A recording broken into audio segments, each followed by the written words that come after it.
शिव जी कृपा से नाम जप भी करता हूँ। महाराज जी कृपा करके इस मन पर शासन करें, ये सुबह ब्रह्म मुहूर्त में उठने नहीं देता, उससे नाम जप में पूरा नहीं हो पाता। और नहीं, आपकी लगन कमजोर है बच्चा। नहीं, हमारा मन सोने नहीं देता। आप क्या बताओ क्या करें? तुम्हारा मन उठने नहीं देता और हमारा मन सोने नहीं देता। अभ्यास योग युक्तेन चेतसा नान्यगामिना। क्या हुआ? हमने नींद लेने का बहुत अभ्यास किया तो नाक नहीं खुल रही, और नींद पर बचपन से उस पर शासन हुआ तो वो हमसे कहती राधे राधे। अब उससे कोई परेशानी, थोड़ा तो शरीर है ना प्राकृतिक, पर वैसी परेशानी नहीं होती कि सत्संग छूट गया, भजन छूट गया, अब तो हम विक्षिप्त, ऐसा नहीं होता। तो ऐसे ही आप अभ्यास कीजिए। आजकल तो सुविधा है, अलार्म लगा लीजिए तो आपको जगा देगा, आप जग गए। आप दिनचर्या करिए, कुछ दिन बाद बिना अलार्म के जग जाएंगे। अपने लोगों की ऐसी दिनचर्या थी पूर्व में कि मतलब अगर आप घड़ी से देखो तो 5 मिनट का अंतर है, तो हम नहीं कह सकते कि ऊपर नीचे, ठीक राइट टाइम अपने आप आंख खुलेगी अपने। अब बचपन से अभ्यास रहा है ना, ठीक 2 बजे हमारी दिनचर्या, आज की नहीं, ये 20 वर्ष की है। जब मान लो सत्संग नहीं चलता था तो सुबह स्नान करके 2 बजे वृंदावन की परिक्रमा, सूर्योदय होते होते मंगला होकर फिर गुरु जी की सेवा, ऐसा। तो हम अभ्यास कमजोर कर रहे हैं। किसी किसमें आशीर्वाद की जरूरत है, अभ्यास कीजिए। आप शाम के जब रात्रि में सोए ना भगवत चिंतन करते हुए, और आप टाइम अपने माइंड पे स्थापित कीजिए, मुझे 4 बजे जगना ही है, तो 4 बजे आपकी घंटी बज जाएगी दिमाग की। फिर आप करवट लेके सो जाओ, आपकी बात अलग है। अगर आप सच्चा संकल्प करेंगे तो आप देखना जग जाएंगे, क्योंकि अंदर ही भगवान बैठे हुए हैं, चेतना है। अच्छा 4 बजे, और आप 1 साल अभ्यास कर लीजिए 4 बजे, फिर इसके बाद आपको 4 बजे के बाद नींद ही नहीं आएगी, आपको नींद खुल जाएगी। अभ्यास योग युक्त है ना, ये नींद है, भोजन है। जैसे भोजन है, रोज आप आधा कवल बढ़ाते चले जाइए, धीरे धीरे डाइट बहुत अच्छी बढ़ती चली जाएगी, और आप घटाते जाइए तो 1 रोटी 2 रोटी में आपका काम चलने लगेगा। 2 रोटी दाल, थोड़ा सा संयम नियम से चलो, बहुत अल्प आहार करने लगोगे, स्वस्थ शरीर रहेगा। और आप आहार बढ़ाते चलो तो ऐसे लोग भी देखें कि ज्यादा शरीर में वजन नहीं है पर उतना भोजन उठा जाते हैं। हाँ, रोटी ऐसे ही इतनी, मतलब गिन के नहीं, बीता से ना, हमने देखा है मतलब वैसे। और कोई ऐसी खास शरीर में बल कि भाई बहुत कुंतल उठा लेते हैं, ऐसा नहीं। अभ्यास तो भोजन का अभ्यास, भोग का अभ्यास, नींद का अभ्यास। गलत कर लिया तो गलत, अच्छा कर लिया तो अच्छा। और जैसे संयम, ब्रह्मचर्य, वर्षों, स्वप्न दोष भी नहीं होगा। आपने आदत बिगाड़ ली तो अब ना करो तो भी आपका ब्रह्मचर्य नहीं रहेगा। अभ्यास, हम गलत अभ्यास कर रहे हैं तो हम परिणाम में दुखी होंगे, परिणाम में हम नीचे गिरेंगे। अच्छी अभ्यास करें। उचित नींद, अब जैसे बालक को 6 घंटा आपको सोना ही है, 24 घंटे में 6 घंटे आपकी नींद के लिए पर्याप्त है। साधक के लिए 4 घंटे, बहुत शिथिल तो 5 घंटे, अच्छे साधक के लिए 3 घंटे। 3 घंटे में 24 घंटे की खुराक बिल्कुल फिट हो जाएगी इंद्रियों में। अब जो 12-12 घंटे सोते हैं उनको क्या बताएं। अब कुछ ऐसे कि खाए पिए सोए, अगर दिन भर ना बोलो तो सोते ही रहे। अभ्यास है, आप सोने का अभ्यास कर लो तो उसका अभ्यास हो जाएगा। अभ्यास है बच्चा, अभ्यास ठीक कर लो तो आपकी दिनचर्या ठीक हो जाएगी। ऐसा महाराज जी इसी विषय को और एक तो प्रश्न आते हैं कि जो रात को लेट नौकरी से आते हैं, फिर महाराज जी वो सुबह थोड़ा सा लेट उठ सकते हैं महाराज जी? कै बजे तक रात में? जैसे रात को 11-12 बज गए नौकरी से खाने पीने में, फिर सुबह 2 बजे तक ड्यूटी होने के बाद, अच्छा मैं 12 बजे से 2 रात को नाइट शिफ्ट हो गई तो महाराज जी इनके लिए तो अलग विधान हो गया महाराज जी। ये मतलब ब्रह्म मुहूर्त में उठे बच्चे। हाँ, अब जैसे रात्रि में ड्यूटी करते हो तो 6 घंटे तो सोना ही पड़ेगा, क्योंकि शरीर जो श्रम युक्त है।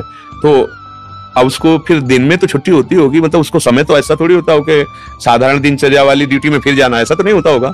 रात वाली ड्यूटी के लिए मतलब दिन वाला तो फुर्सत होगी, होता होगा ऐसा। अब हम तो कभी की नहीं तो हमें पता है ना।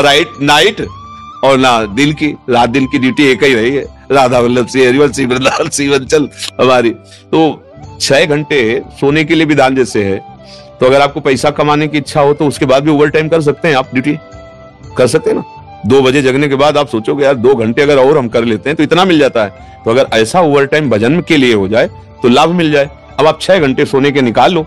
अगर आपको ऐसा लगता है 2 बजे आए, अपना जो दिनचर्या सो गए, फिर जब जगो तो भजन, वो आपके लिए प्रातः काल वही हुआ जब उठ के भजन करें। जब ही जागे तभी समझ लो प्रातःकालीन, फिर आप वही दिनचर्या करो जो प्रातःकालीन दिनचर्या चाहिए। अगर 8 से 2 तक ड्यूटी है रात को, तो हम आपकी कृपा से नाम जप एक भी क्षण उसमें ध्यान नहीं देते। जब सोते हैं स्वप्न में भी हमें सिर्फ कीर्तन ही दिखाई देता है, और जब उठते हैं तो बहुत ऊंची स्थिति है ऐसी। तो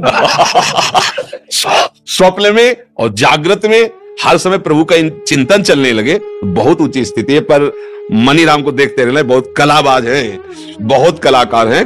कभी कभी हमको सिद्ध अनुभव करा करके वो ऐसी जगह खड़ा कर देते हैं जहां लगता है कि यार तुम बहुत धोखे में डाल दिए हमें, ऐसा लगता है। अपने लोग क्या है ना कि इसके साथ बहुत खेल करे हैं, युद्ध, तो इसकी हर हरकत को पता है। जिस समय बच्चा ऐसी स्थिति आ जाएगी कि आप जो बोले ना, जैसे जब स्थिति आ जाएगी तो आप बच्चा बोल नहीं पाओगे। बात जैसे करोड़ रुपया तुम्हारी जेब में रखे हो, एक हाथ चुपचाप ऐसे रहेगा और कोई कहेगा क्या बात है, कुछ नहीं, वो खुजला रहा था इसलिए ऐसे कर। आप ये नहीं बता सकते कि 1 करोड़ यहाँ है। अगर नाम जब चलने लगा, ऐसी स्थिति आने लगी, तो इतना आप भयभीत हो जाएंगे, बताने में आप कह नहीं पाएंगे। और आपको ये अनुभव होगा कि जैसे भजन होना चाहिए हो नहीं रहा। प्रभु मुझ नीच पर कब ऐसी कृपा होगी कि मेरा ऐसा भजन हो जाए। अभी क्या है, कृपा से हो रहा है, वो अहंकार में स्वीकृति हो रही, इसलिए टिकाऊ बात नहीं बच्चा।